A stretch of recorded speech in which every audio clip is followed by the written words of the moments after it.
Boa tarde a todos. Gostaria de agradecer a presença de todos aqui no Congresso Brasileiro de Ciências da Mente, Cérebro e Educação, esse Fórum de Empreendedorismo, Inovação e Saúde. Agradeço a presença de todos os congressistas, todos os participantes desse congresso, todos os organizadores desse congresso, e gostaria de orientar a todos que essa atividade é um evento da Trilha 2. Tá bom? Nesse tema, nessa palestra de hoje, nessa conferência, nós iremos falar sobre os impactos neurológicos da Covid-19.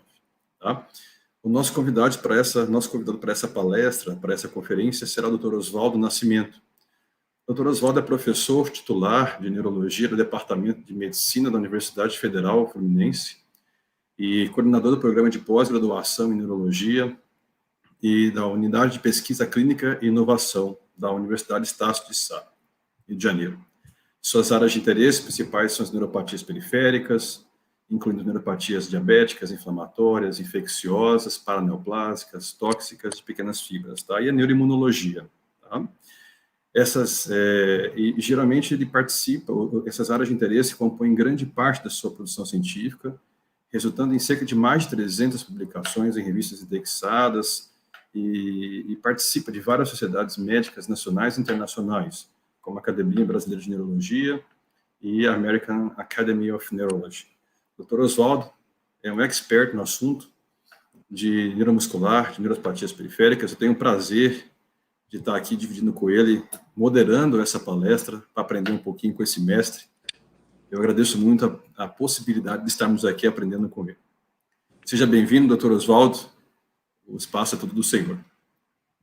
Zé Alexandre, muito obrigado pela oportunidade, né, de estar vendo você e vendo todos os amigos, e agradecer à doutora Marina, a professora Marina, pela gentileza do convite, junto com todo o comitê científico desse evento, aliás, belíssimamente organizado. Eu tive a oportunidade de alguns instantes poder assistir e aprendi muito. E eu acho que é isso, quer dizer, o que nós precisamos, um congresso como esse, que encerra a mente, o cérebro e a educação, é de fundamental importância, porque essa inserção, ela se faz necessária, particularmente no mundo que nós vivemos hoje.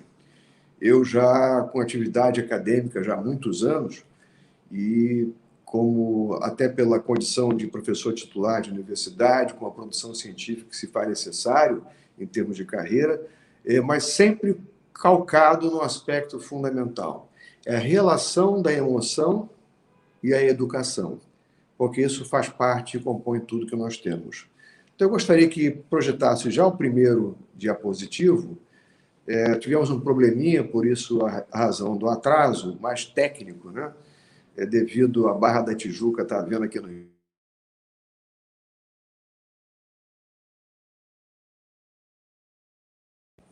Digamos que a internet está meio complicado. A gente está vendo, na verdade, a maré está alta.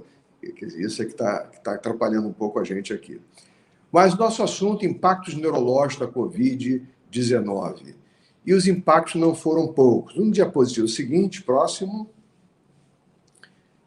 eu vou combinar de levantar a mão assim, que aí já fica mais fácil do que eu pedir o próximo. Nós teremos um roteiro com a fisiopatologia, a fisiopatogenia, a epidemiologia, vou comentar alguns casos clínicos, o período pós-Covid ou Covid longa, a era das vacinas, chamar atenção para a relação da mente, cérebro e educação nesse esquema, e tecer algumas considerações finais, e, se fosse possível, até ouvir dos amigos que estão nos ouvindo questões para que a gente possa, então, discuti-las. O próximo. Nós temos aqui uma representação, alguns esquemas mostrando o processo de neuroinvasão que ocorreu durante a pandemia, na fase principal, e continua ainda acontecendo. Não esqueçamos que nós estamos vivendo ainda uma nova fase, talvez até a terceira onda da Covid, Deus queira que não. Mas a preocupação sempre foi a questão da neuroinvasão, se viria pelo pulmão, pelo vago chegando até o cérebro, ou aquilo que é mais frequente através do bulbo olfatório. E aí, então, a questão haveria ou não um neurotropismo, para que dentro do sistema nervoso ocorresse, então, o processo de neuroinflamação. Eu não tenho como apontar diretamente aqui as figuras, mas pode-se ver numa imagem em que temos a reação, quer dizer, a resposta imune inata e a adaptativa. Quer dizer, há uma modificação enorme da nossa imunidade inata e adaptativa, então, passa num crescendo enorme, particularmente para aquilo que todos conhecem, que é aquela tempestade de citocinas promovida por esse vírus. No slide seguinte, nós vemos alguns segmentos do sistema nervoso diretamente envolvidos. Vocês podem ver que, em azul, na representação no cérebro, temos áreas importantes não só da atividade motora, como também aquelas envolvendo o sistema límbico, o sistema das emoções. Então, é possível que até aí nós tenhamos uma chegada mais do processo inflamatório, porque até o momento ninguém provou a presença desse vírus no tecido propriamente dito, no que diz respeito a um parasitismo neuronal. No seguinte, próximo. Nesse esquema, nós temos à sua esquerda, numa divisão em que temos o coronavírus, né, o SARS-CoV-2, em cima de um desenho do cérebro, em que, para um lado, nós temos os efeitos imunológicos e, no outro, os efeitos não imunológicos. E os efeitos imunológicos estão diretamente relacionados à microglia, a resposta inflamatória importante, como eu referi ainda há pouco, da tempestade de citocinas, e a adaptação do nosso organismo. Essa é que é a grande questão. São as modificações imunológicas que acabam acontecendo no nosso sistema imune. E aí é que vem a grande questão. O que nós podemos esperar para o futuro? Não só aquele que teve uma fase aguda, importante, que precisou ou não de uma terapia intensiva, mas até mesmo aquele que não sentiu nada. Não pense que quando a gente não teve nada, não tive problema nenhum, não tive problema de olfação, de gustação, portanto, a minha foi muito fraquinha, eu não tive coisa alguma. Isso não quer dizer nada, porque sempre há uma modificação do sistema imune. Então, os efeitos não imunológicos desse vírus, eles vão acontecer particularmente na fase aguda, que é o comprometimento respiratório importante, diminuindo a oxigenação cerebral, com toda a constelação de sinais e sintomas envolvendo o cérebro e demais segmentos, não só o cérebro, mas como o coração, o rim, fígado, enfim, vários sistemas. Mas o problema é que a inflamação, ou melhor, o comprometimento endovascular dentro do vaso é o que mais sempre preocupa. Isso é tão verdadeiro que até hoje, de vez em quando, a gente vê um paciente com a história do dedímero aumentado, denotando alguma reação inflamatória em determinado ponto. No diapositivo, no slide seguinte, nós vemos, então, um resumo dessas alterações que ocorrem no sistema nervoso e possíveis relações com segmentos. E se a gente for tendendo para a direita, vai ver que a encefalopatia e os eventos vasculares cerebrais, os acidentes vasculares, foram os que mais aconteceram na fase aguda. Enquanto que a síndrome de Guillain-Barré, que tanto se falava, ao contrário, quase não se viu.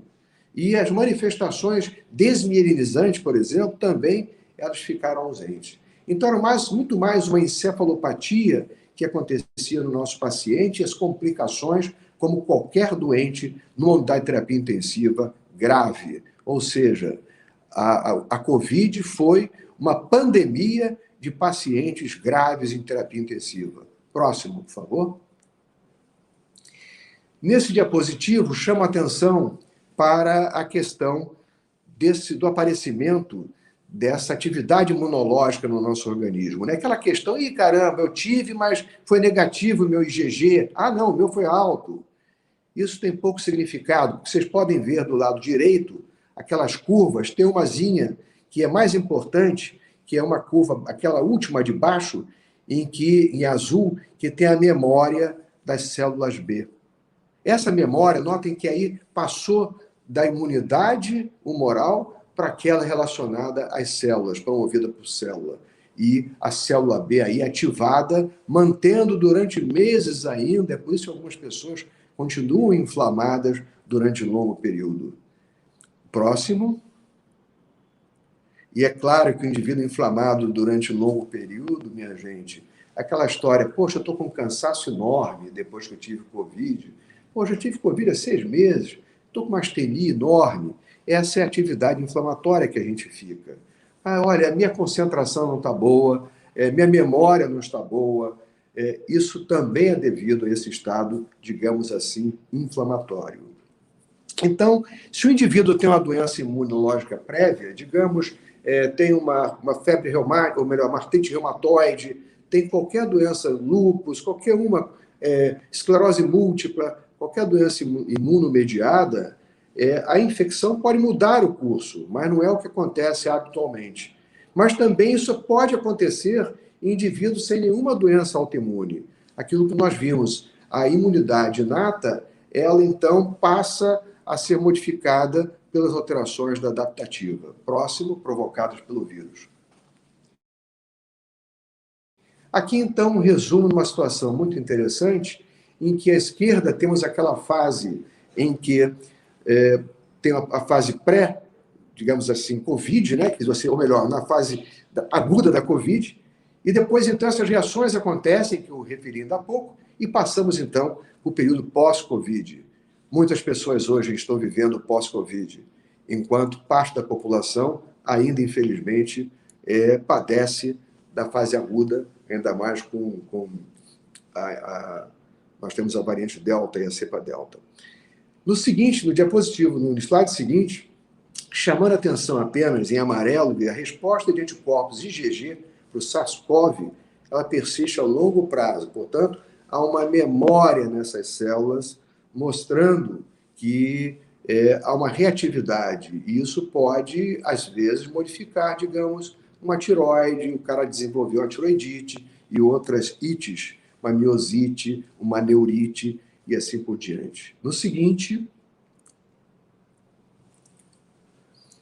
também chama atenção quanto a isso, e particularmente quanto à questão de surtos, né, de esclerose múltipla, por exemplo. O grupo todo aqui, algumas doenças neurológicas, nós ficávamos muito preocupados. Será que, de repente, eu vou piorar em função da Covid? Aqueles pacientes com doença imunológica, tomando a sua medicação, corticoide, etc., não, desde que não seja em dose alta, mas outros medicamentos, eles ficavam até um pouco protegidos, porque não explodiam com a reação imunológica promovida por esse vírus. Então, não aumentou o risco de surtos de esclerose múltipla na fase aguda durante a Covid. Interessante que, como é que a gente aprendeu da epidemiologia desse vírus? O que nós vimos? Muito interessante, porque se tentou fazer uma correlação entre a presença do vírus e o aparecimento dos sinais e sintomas. Ou seja, aquela encefalopatia, será que era uma encefalopatia decorrente de alterações vasculares e microvasculares promovidas pela lesão do endotélio, quer dizer, da parte interna do vaso? Ou seria uma inflamação ou uma ação direta do vírus, como nós vimos lá no início? Na realidade, o que se teve foi só encefalopatia e encefalopatia. Os casos de encefalite não foram comprovados. Foi um ou outro só publicado na literatura e mais nada. Por quê? Porque não se viu no líquor, não se encontrou a presença de PCR viral no tecido nervoso. Ou seja, as reações eram secundárias. Esse é um estudo muito interessante nesse slide, mostrando que, isso foi nos meados do ano passado, um grupo da European Academy of Neurology mostrou, particularmente o grupo de infecção, de neuroinfecção, eles tentaram fazer uma correlação do que seria, assim, de altamente provável relacionado a uma ação direta do vírus, que seria o colorido em verde. Aí, por favor, pode passar o seguinte. Aí, perfeito. É que eu estou vendo o computador aqui, porque eu não consigo ver pelo tamanho do celular por causa do slide. Mas, então, eles não conseguiram fazer uma correlação. Em verde, que está bem verdinho, significa que há uma provável relação no levantamento que fizeram da literatura naquela época. No seguinte diapositivo, no próximo. próximo, por favor. Isso, esse aí. Nós temos, de novo, a questão da epidemiologia. Esse é um estudo realizado no Hospital Santa Marcelina, em São Paulo. Observem que um N de 1.201 pacientes, 63 foram avaliados neurologicamente. 63 em 1.201. E muitos deles já tinham, com 17, já apresentavam doença neurológica prévia. Então, as alterações principais foram relacionadas, por exemplo, AVC, particularmente no indivíduo mais jovem, isso aconteceu. A encefalopatia em 17 pacientes, por exemplo. Então, em 61, a grande expressão foram as alterações cerebrovasculares e a encefalopatia. Quando eles referem a síndrome de Guillain-Barré, é interessante porque muitos desses casos não eram de síndrome de Guillain-Barré. Na verdade, era de uma situação muito frequente que a gente passou a ver, que é a neuromiopatia do paciente crítico, que daqui a pouco eu vou considerar para vocês. No slide seguinte, pegamos um outro estudo, Made in Brasil também, do grupo lá da USP de São Paulo, em que são ambulatórios, em que eles têm um banco de dados facilmente acessível, né? Então, em 1.208 pacientes, apenas 89 mostravam alterações relacionadas à Covid. E desses aí, quer dizer, 7,4% com manifestação neurológica era Covid positiva e só 7,4% com manifestação neurológica e chegaram até o hospital e, portanto, foram internados. Metade desses com comprometimento respiratório. E a mortalidade chegou a cerca de 16%, 17%. E notem que ao lado pode-se ver que a encefalopatia foi o mais frequente, crise convulsiva ocorreu nesses pacientes e evento cerebrovascular. Na nossa experiência aqui no Rio, no Instituto do Cérebro do Rio, simplesmente não houve assim uma grande modificação da situação epilética de alguns pacientes, convulsiva de alguns pacientes, sendo o evento convulsivo dentro do contexto apenas da encefalopatia. Trabalho muito interessante é o que nós vamos ver no slide seguinte, chamando a atenção do comprometimento, é uma pena que eu não posso apontar com uma setinha, o comprometimento, mas tem umas setinhas que vocês podem ver aí no slide, essas setinhas mostrando um aumento de sinal nos nervos, nos bulbos olfatórios. Então, esse foi um primeiro trabalho, inclusive também aqui no Brasil, pelo grupo do Aragão e colaboradores, em que nesse trabalho eles chamam a atenção dessa invasão pelo bulbo olfatório, porque até então diziam os otorrinos que o problema era mais da mucosa, etc. Aquela época, bem no início, lá para abril mais ou menos, esse trabalho foi publicado ao início, em junho do ano passado. Então isso aí foi muito importante, depois advieram outros, para mostrar no slide seguinte a questão da patogênese, essa chegada até o cérebro, e aí então vocês veem nesse cartoon o mecanismo dessa disfunção que pode acontecer da hiposmia ou anosmia, tá? Desenvolvendo essa inflamação do bulbo olfatório, pode ser até persistente. E nós encontramos, fazendo ressonância magnética de 3 Tesla em nossos pacientes, nós encontramos ainda com 3, 4, 6 meses, e isso nós publicamos, daqui a pouco eu vou mostrar, ainda presença de sinal de inflamação. Notem como aquela história que eu falei, o indivíduo persiste inflamado. No slide seguinte, a questão que ainda há pouco referi, que mesmo que tenha sido encontrado alterações, como, por exemplo, tenham dado um diagnóstico errôneo de Guillain-Barré, quando iam fazer o líquor não tinha a presença do PCR, quer dizer, não tinha partícula viral que justificasse dizer que foi decorrente disso. No slide seguinte, um trabalho aqui do Rio de Janeiro, do grupo da Fiocruz, em que se estudou o líquor, nós temos 2 colunas que eu marquei aí em verde e azul, e notem que só teve em vermelhinho um positivo. O PCR só foi encontrado em um exame, apenas. Em um exame, e era um caso, inclusive, de meningoencefalite.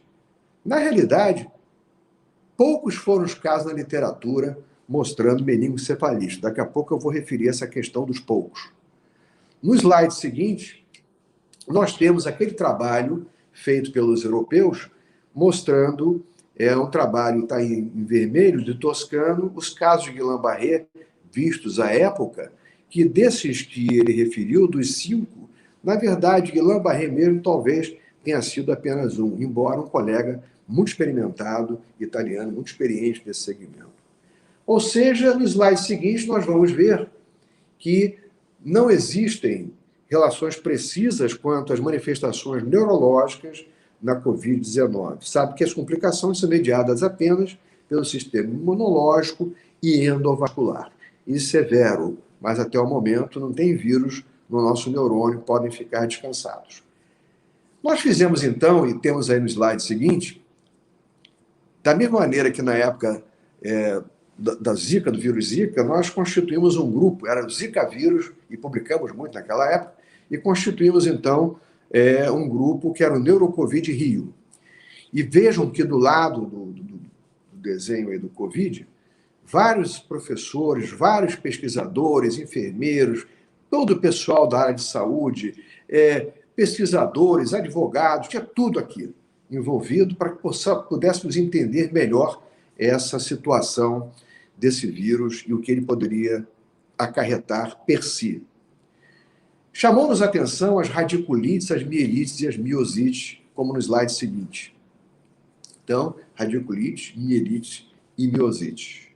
Só que um ou outro caso, praticamente todo o município do Rio de Janeiro, os grandes hospitais aqui do Rio de Janeiro, os centros universitários e privados, com acompanhamento muito bem feito, muito bem delineado, com neurologistas experientes, só vinham aquilo, encefalopatia, paciente crítico, aquilo que se vê em qualquer doente grave em unidade de terapia intensiva. Então, essas situações foram pontuais. No diapositivo seguinte, aliás, diapositivo é coisa de antigamente, viu, pessoal? Ainda é um vício de professor. Mas nesse slide, a gente pode ver um caso, quer dizer, a gente publicava coisa isolada. Era um caso de um indivíduo que fez apresentou uma trigêminalgia importante, o comprometimento do nervo trigêmeo. Vejam que todo lado esquerdo apresenta a erupção desse vírus. E no nervo trigêmeo, nós temos lá, ele foi PCR positivo no sangue, e como foi SARS-CoV positivo, em uma semana, que é em C, ele já não tinha praticamente mais nada, ou seja, a resposta imunológica do SARS-CoV é de tal ordem que bloqueou até o vírus herpes, ou seja, é uma co-infecção. Então, não esqueçamos que em nosso meio podemos ter co-infecção variadas, e existem algumas referidas e até publicadas.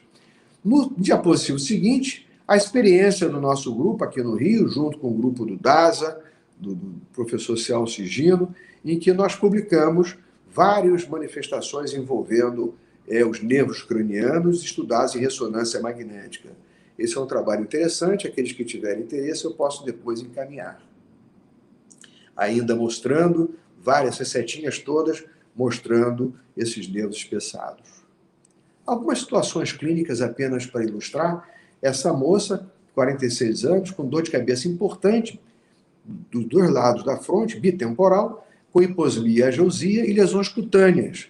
E que você não sabia ao certo o que era a PCR positiva no sangue, e foi então tratada porque ela apresentava, se vocês forem ver em maior aumento com setinha, na parede de vaso é um tipo de ressonância magnética com um regime próprio. Nós podemos ver nessas duas setinhas, à esquerda ela não brilha tanto como brilha a direita, ou seja, havia uma microvasculite nessa paciente associada ao SARS-CoV-2. Tratada com corticoide, ela melhorou. No diapositivo seguinte, nós temos o próximo, aliás, acabei falando, olhando para o meu computador e não mostrei. Vou repetir para vocês aqui, para descrever que eu acabei olhando para o computador e não...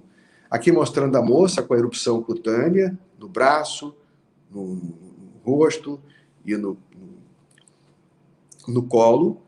E no seguinte, agora sim, próximo, por favor, a ressonância de 3 Tesla, mostrando as duas setinhas verdes, vocês veem aí, à esquerda, isso aí é a artéria temporal, ela não brilha tanto como brilha a setinha da direita, mostrando, portanto, a vasculite que eu havia referido. Vocês desculpem que eu acabei não passando. O próximo, por favor.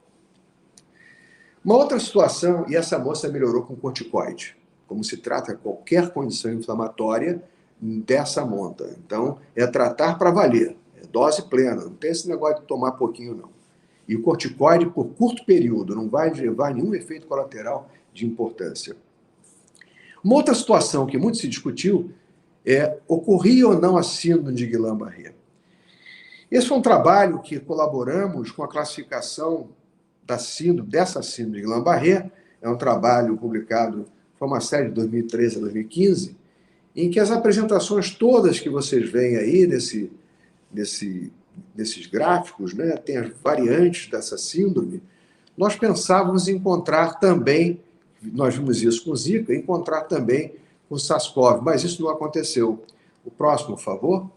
Os casos que nós vimos foram pontuais, como esse, que a seta vermelha e amarela mostra, as amarelas mostram do lado os gânglios sensitivos brilhando, e as raízes, inclusive, brilhando em amarelo e vermelho. Ou seja, era mais uma radiculite aguda. Aqui, em outra situação, no detalhe, da radiculite aguda que nós vimos, isso foram 3 casos só. Outro paciente, próximo, por favor. Aí é outra radiculite. Um outro paciente apresentou um quadro que simulava Guillain-Barré, mas, na verdade, tinha hiperreflexia. Então, era uma radiculomielite.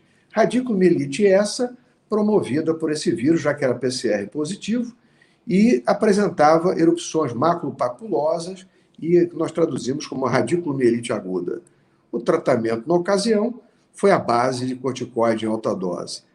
No slide seguinte, temos o achado de ressonância. A gente fez ressonância de neuroeixo nesses pacientes parecendo uma radiculite, ou polirradículo, ou radiculoneurite, e aí mostrando em amarelo essas raízes bem espessadas. Então, a imagem ajudou muito no diagnóstico.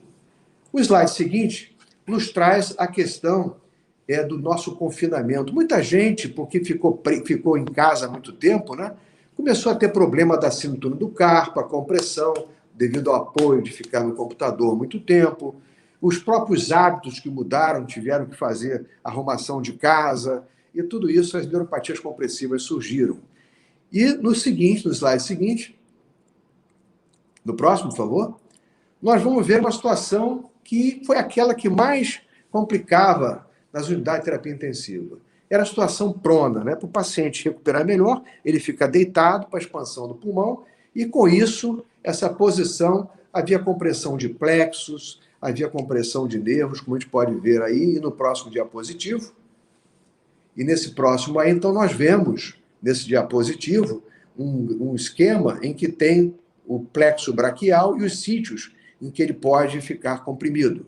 E no diapositivo seguinte, é um caso, um paciente de 72 anos, que nós vimos que 45 dias depois da alta, né, ele passou por esse período todo internado, 45 dias, melhor dizendo, internado, e bota aí mais pelo menos 2 meses adiante, ele passou, então, o lado que não estava comprometido, passou do plexo que não estava comprometido, quer dizer, que no caso aí foi o lado esquerdo, ele passa, então, a apresentar fraqueza, e a ressonância mostra aumento de sinal.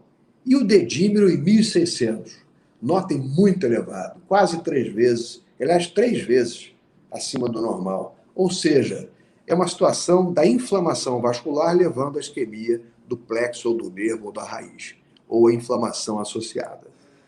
No diapositivo seguinte, no slide seguinte, temos um trabalho recente mostrando os achados em músculo, ou seja, há também, em muitas pessoas, dor muscular intensa, porque aumenta até a enzima muscular, e isso pode ser visto em 1/3 dos casos com infiltrado inflamatório do músculo, como pode ser visto aí.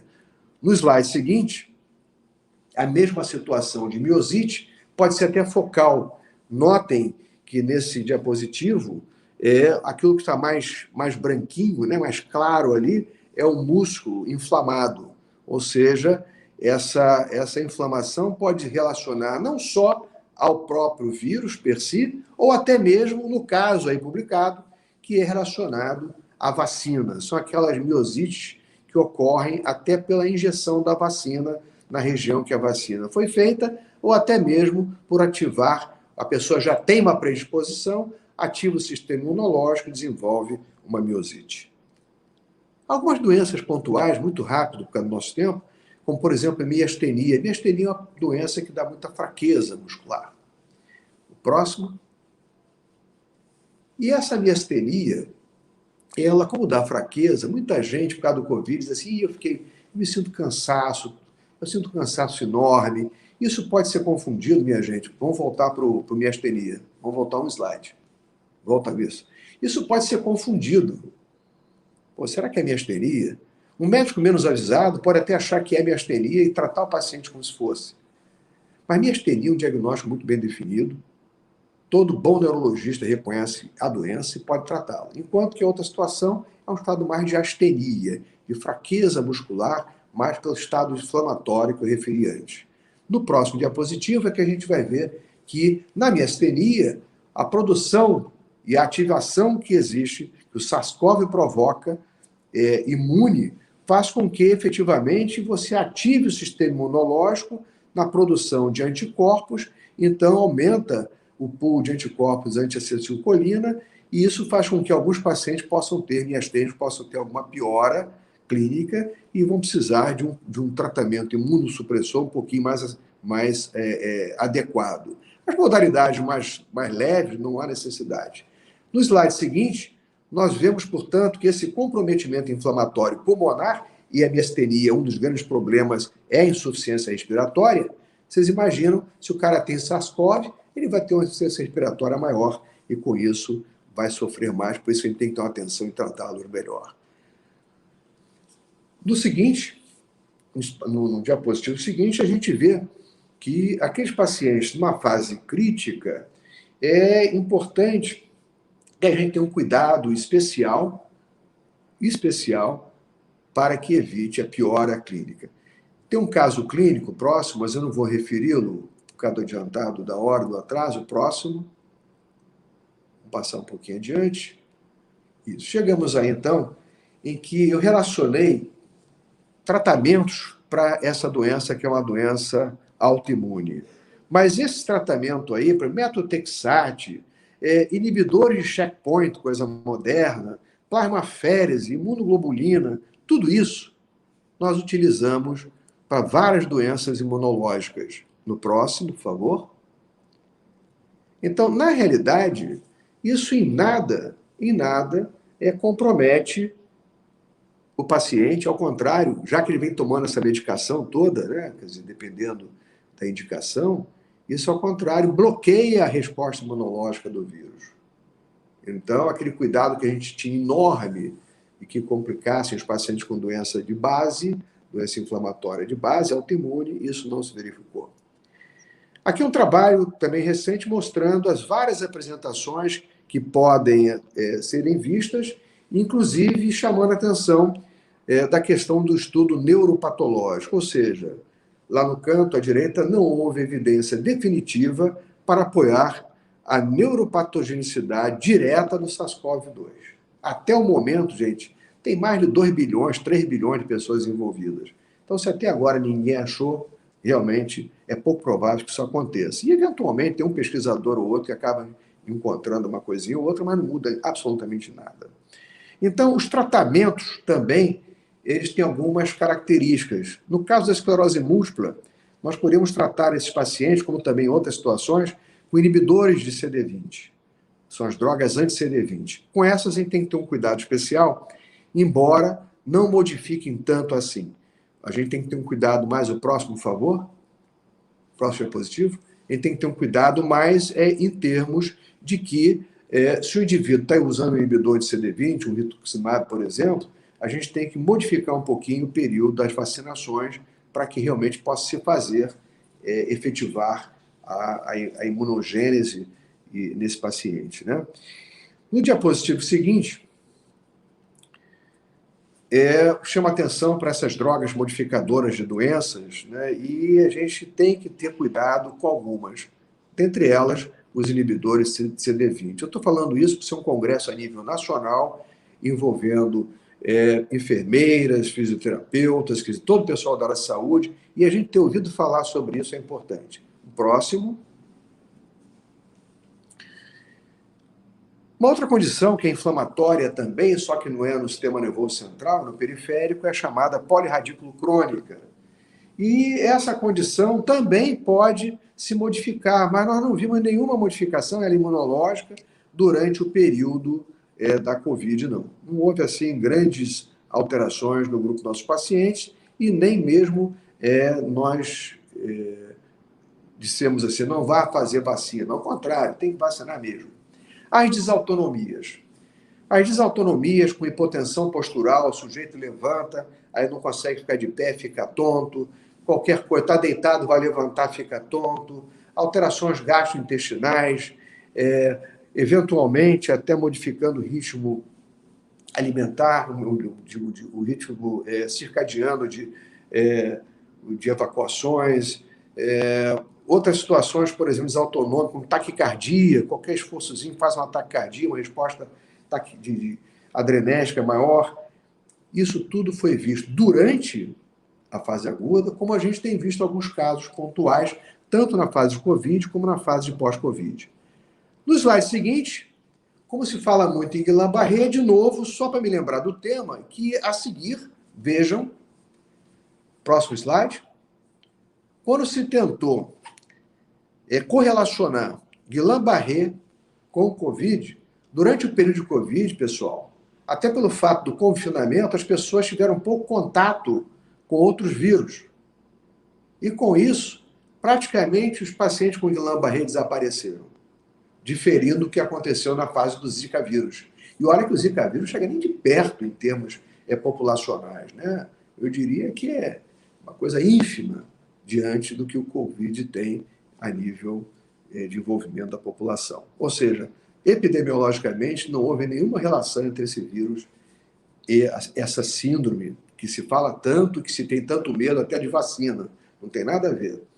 No diapositivo seguinte, aí vem um tema da maior importância, que são as complicações que eu digo relacionadas à Covid longa ou assim pós-Covid. Então, vocês vejam relacionado aí, importante a fadiga, eu falei muito em fadiga, a dor de cabeça, alterações de sudorese, tem pessoas que passaram a suar, por exemplo, no tronco, que não suavam no tronco, passaram a suar no tronco. Dor de cabeça, anosmia às vezes persistente, e tem uma infinidade de outras manifestações, mas eu vou apenas considerar algumas pontuais. Próximo. Nós temos aí os distúrbios cognitivos e comportamentais. Ora, nesse evento, nós tratamos da mente, cérebro e educação. Então, esses distúrbios cognitivos e comportamentais acabaram comprometendo em muito, não só a performance dos educadores, como também a performance dos alunos, do alunado, de modo geral. Ao mesmo tempo que alterações psiquiátricas e neuropsiquiátricas começaram a ser desenvolvidas, as incertezas, enfim. O período pós-Covid não tem sido fácil para muitas pessoas. E especial atenção a gente deve ter com esses indivíduos. A alteração do sono. Muitas pessoas modificaram o seu ritmo circadiano e hoje não conseguem ainda voltar a dormir normalmente. A dor de cabeça. Pessoas que nunca tiveram dor de cabeça, de repente, passam com 40 anos a apresentar cefaleia. Possivelmente, talvez até por uma hipotensão, aumento de pressão intracraniana ou mesmo atividade inflamatória. As desautonomias, como referi ainda há pouco, e até mesmo comprometimento da sexualidade. Particularmente, os homens, alguns homens, jovens ainda, fazem referência a isso. Pacientes com dores nas extremidades, doem as pernas, dói os braços, mais do que o usual para aqueles que já tinham alguma coisa, e aqueles que nunca tiveram passam a sentir isso. No slide seguinte, eu faço um convite àqueles que puderem anotar, porque nós reunimos de 1 a 2 vezes por mês, fazemos uma reunião aqui no Rio chamada Clube do Nervo, e que envolve especialistas do Brasil todo para pontos ou temas específicos. Pra vocês terem uma ideia, na próxima semana teremos só cefaleia voltado e endereçado a uma discussão com especialistas melhores do Brasil. Nesse que vocês veem aí, nós tratamos aspectos neuropsiquiátricos e foi um brainstorming que fizemos. Isso com psicólogos extremamente conhecidos, psiquiatras, neurologistas, inclusive psicodermatologistas, e dessa maneira nós discutimos toda essa gama, inclusive envolvendo a questão da educação, das relações e de um modo bem amplo. Aqueles que quiserem podem anotar, procurem na bio do meu Instagram e do Clube do Nervo. No slide seguinte, vale a pena assistir. Passamos, então, à era das vacinas. E nessa era das vacinas para a Covid, aí começa aquela história. Não vou tomar não, porque esse negócio é experimental. Pelo amor de Deus. Não tem nada a ver. Então, aquele caso que apareceu da mielite em Londres, todo mundo ficou com medo porque ela estava provocando mielite. Nada disso, o indivíduo já tinha predisposição. Vocês viram lá no início, quando eu comentei, a pessoa já tem uma condição latente, e aí, então, o estado hiperimune promovido pela vacina acaba deflagrando sinais e sintomas de uma determinada doença. Então, a gente tem que ter cuidado em algumas situações apenas. Essa é no slide seguinte, nós temos uma assertiva. No slide seguinte, por favor. Próximo.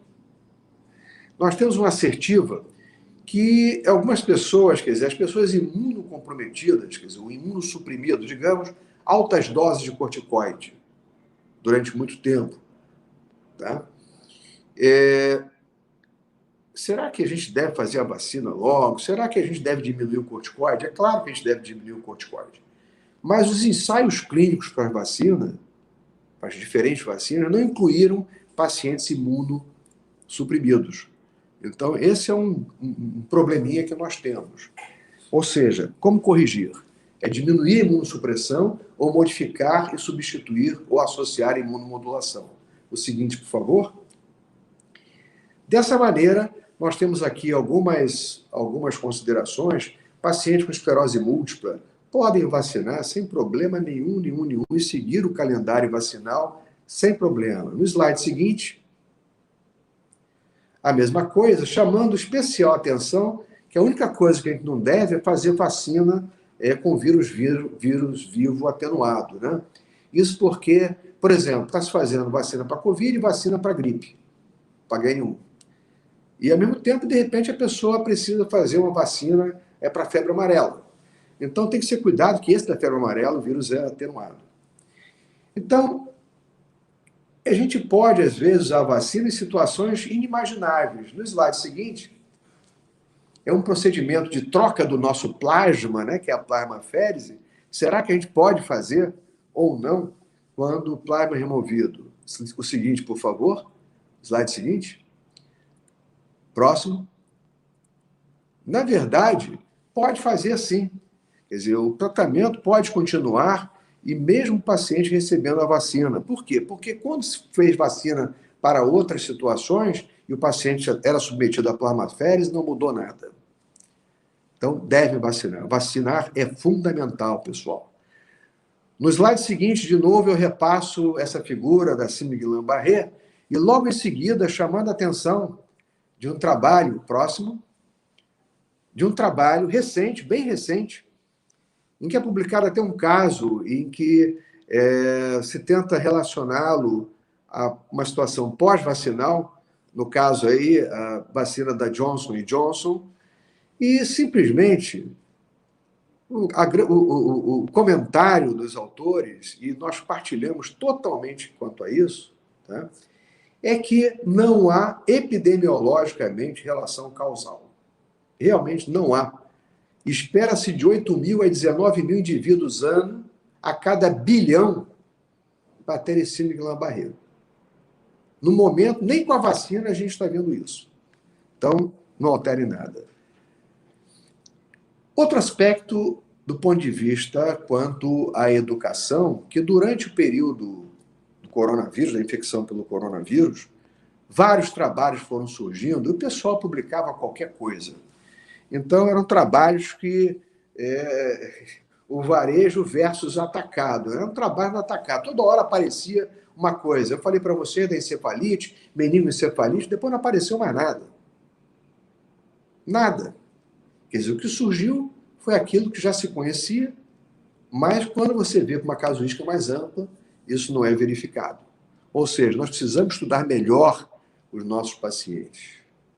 Isso é fundamental nas diferentes áreas. É o aluno na sala, é ver o que acontece no grupo que teve Covid ou não teve, e assim por diante. Isso é uma contribuição importante que a gente pode ter, já que a imunologia do brasileiro é diferente, certamente, de outras populações.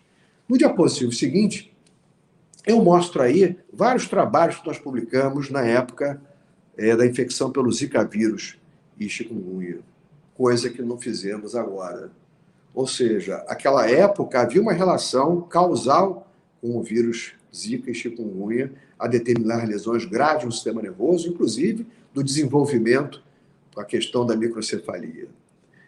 Hoje, nós temos que ter especial atenção, sem dúvida, com o desenvolvimento de biomarcadores. E, nesse sentido, no slide seguinte, um grupo aqui do Rio de Janeiro, capitaneado pela professora Sorisa de Leon, em que integram várias universidades, em vermelhinho, embaixo à esquerda, vocês veem a Universidade Federal Fluminense, em que se faz uma pesquisa muito interessante para conhecer melhor esses mecanismos imunológicos, e particularmente no período pós-Covid, avaliando com neurofilamento o indivíduo num determinado instante e vendo depois como é que ele evolui. Por quê? Quando há lesão de nervo, quer central, quer do sistema nervoso periférico, quer alteração, por exemplo, de memória, e o indivíduo começa a ter uma piora importante, se não tinha nada antes, ou se já tinha um déficit cognitivo e passa a piorar mais, a gente pode avaliar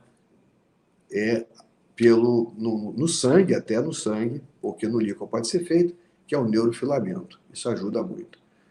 No próximo diapositivo, eu deixo aqui uma imagem do robô, na verdade, mostrando que nós precisamos desenvolver nossos bancos de dados, os professores, enfermeiros, fisioterapeutas, enfim, todos os centros que envolvem a educação, o cérebro, a mente, a emoção, no sentido de que a gente possa entender melhor todos esses eventos que a gente está agora, nesse momento, ainda vivendo, não só com medo de contrair uma situação em fase aguda, como também das consequências que podem daí advir. Hoje nós temos ambulatório e, a nível privado também, nós temos atividade para avaliar pacientes no período pós-Covid, devido à importância e à frequência desses casos. Aqueles que tiverem alguma dúvida poderão entrar em contato pelo Instagram, que é Oswaldo JM Nascimento, ou pelo meu e-mail, ou pelo meu telefone. E aqui tem o grupo todo que colabora conosco, aqui comigo, em toda a pesquisa nesse segmento. Aqui eu agradeço a professora Camila, Bruno Coutinho, Eduardo Davidoft, enfim, são colegas experientes e que têm contribuído, além das jovens, a Viviane, que está à esquerda, cabelo comprido, até escovado para fotografia, e um pouquinho para cá a Lourinha, que é a Alexandra. E o colega envolvido na questão da desmenização, que tem nos ajudado bastante, que é o Dr. Gutenberg, lá no ambulatório nosso de esclerose múltipla. Então, é isso que eu gostaria de falar para vocês, e estou aqui à disposição para, embora esteja como uma conferência, mas aqueles que tiverem alguma dúvida, eu estou aqui à vontade, e o Zé Alexandre pode coordenar, então, e me passar essas perguntas, por favor. Muito obrigado mesmo pela oportunidade. Mais uma vez, agradecer aos organizadores, agradecer o primor que foi feito esse evento e me desculpar pela dificuldade que houve técnica, porque hoje é sexta-feira, e sexta-feira à tarde, nesse horário aqui no Rio de Janeiro, hoje o pessoal está trocando muito celular, internet, então acaba caindo e ficou a nossa transmissão. Muito obrigado mesmo. Bom, professor, nós que agradecemos a participação, excelente palestra, bastante esclarecedora. Separamos aqui duas perguntas que o público realizou. Eu vou fazer a primeira pergunta para o senhor. A Rosa Maria Butosso, ela pergunta: nos estudos relatados sobre a investigação da síndrome de Guillain-Barré na COVID, não foram conclusivos. Considerando que tem, ela fala que não sabe se é boato isso, que a vacina AstraZeneca pode causar esta síndrome, pergunto qual a sua opinião. A opinião é calcada na experiência. E nós tivemos casos do indivíduo desenvolver uma radiculomielite, tá? E que, na verdade, não configuravam a síndrome de Guillain-Barré. Doutor José Alexandre e eu mesmo, agora, nós acompanhamos o caso, eu tive a grata satisfação de ver com esse brilhante colega, paciente em que foi tratada como se fosse, foi feita imunoglobulina, e esses pacientes todos têm um quadro muito mais sensitivo.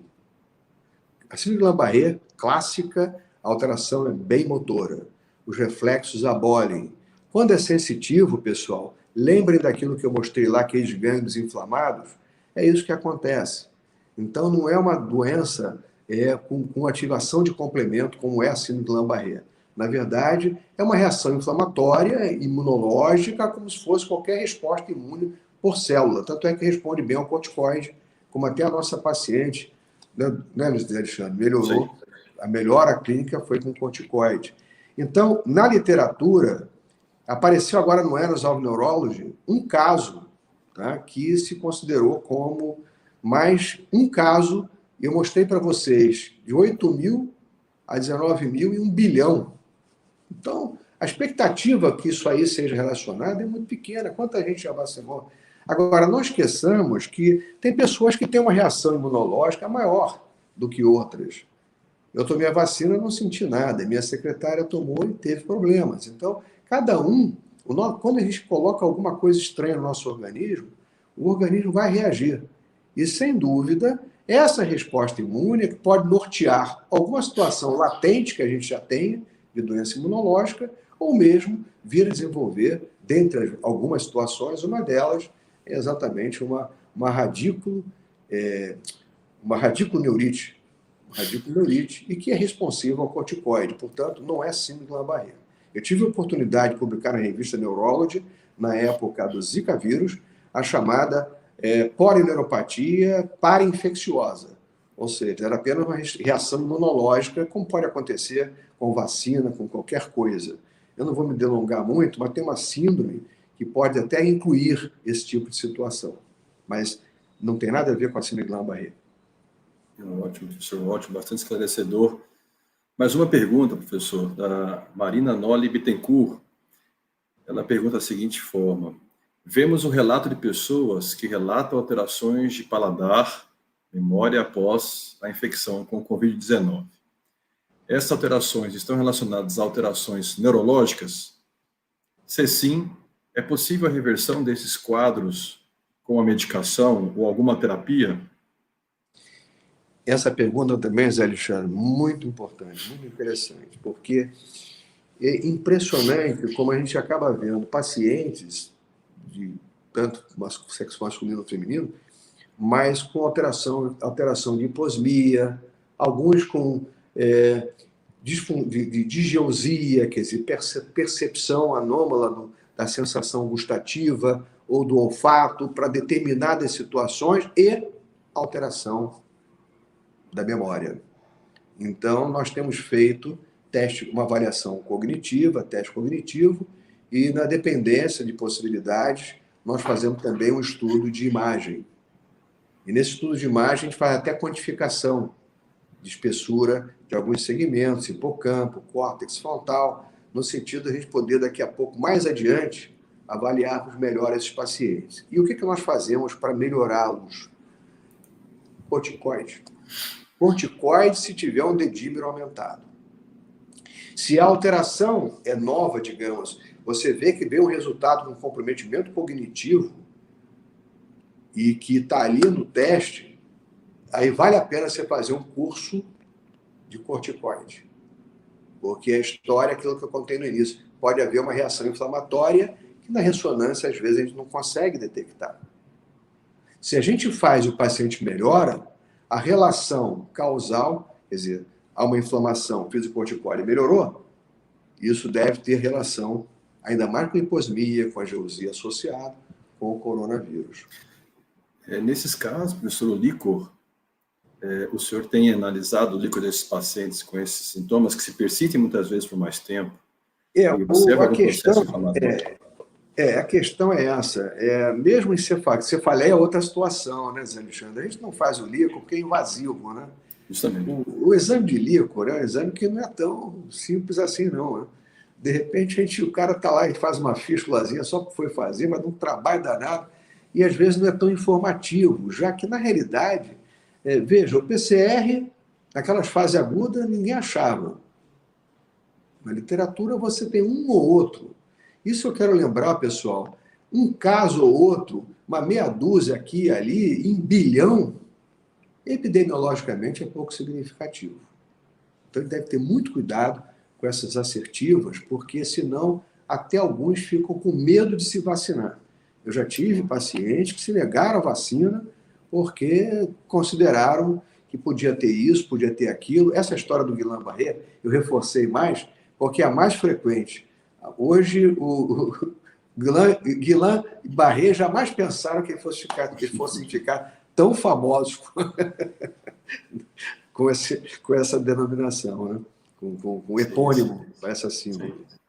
Mas é isso, ele tem que ter cuidado não ser também invasivo demais. Sim, sim. Ô, professor, nós agradecemos, não tivemos... Eu separei essas duas perguntas, acho que foi bastante interessante as perguntas, né? A resposta dos senhores foi bastante esclarecedora. E é isso. Gostaria de agradecer ao doutor Oswaldo pela excelente palestra, excelente conferência, como sempre, bastante esclarecedor, né?